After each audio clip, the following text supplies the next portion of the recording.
Hello friends, welcome to our YouTube channel.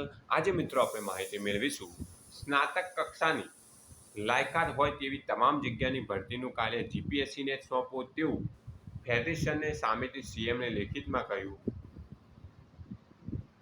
સરકારના board કોર્પોરેશનની તમામ ભરતીઓ આયોગના ક્ષેત્રાધિકારમાં આવરી લેવા રજૂઆત.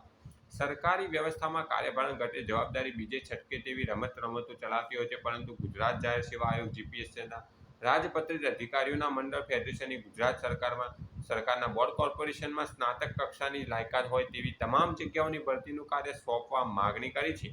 ફેડરેશને મુખ્યમંત્રી ભૂપેન્દ્ર પટેલને પત્ર લખીને સરકારની અને અન્ય મહત્વની 4400 ગ્રેડ પે ધરાવતી વર્ગ 3 સંવર્ગની હેઠળની જગ્યાઓની ભરતી પણ જીપીએસસીને સોંપવા રજૂઆત કરી છે.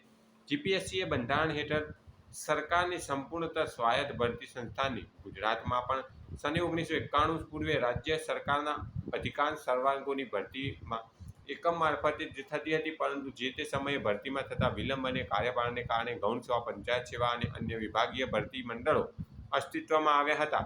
સાંપ્રત કાળે જે રીતે પરીક્ષામાં ગેરરીતિ, પેપર લીકની ઘટનાઓ બહાર આવે છે, ત્યારે દેશમાં કેરળ, તમિલનાડુ, ગોવા જેવા રાજ્યોમાં પણ તમામ સંવર્ગોની ભરતી બંધારણીય એવા રાજ્ય આયોગને સોંપી માગણી થઈ રહી છે. આથી જીપીએસસી ફેડરેશને મુખ્યમંત્રીને પત્ર લખીને મ્યુનિસિપલ કોર્પોરેશન, જીએસઆરટીસી સમેત બોર્ડ કોર્પોરેશનમાં બિનતાંત્રિક સહિતના અધિકારી કર્મચારીની ભરતી પણ જીપીએસસીના ક્ષેત્રાધિકારમાં આવરી લેવા માગણી કરી છે.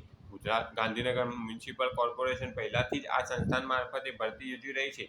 જીપીએસસી સચિવાલયનું પોતાનું અલાયદું મહેકમ અસ્તિત્વમાં છે.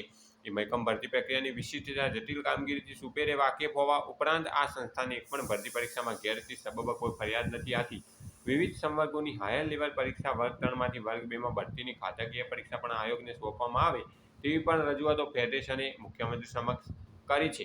ઉલ્લેખનીય છે કે પહેલીવાર જીપીએસસી ફેડરેશને સામેથી આયોગની કામગીરીને વિસ્તરવા માગણી કરતા સરકાર આયોગનું સંખ્યાબળ 1+6 ને વધારીને 12 સભ્યો કરે કે કેમ તેના પર સૌની નજર છે મિત્રો. એટલે કે સ્નાતક કક્ષાની હવે પછીની દરેક ક્લાસ 3 અને ક્લાસ 2ની ભરતીઓ જીપીએસસી લેશે કે કેમ એ હવે જોવાનું જ રહ્યું મિત્રો.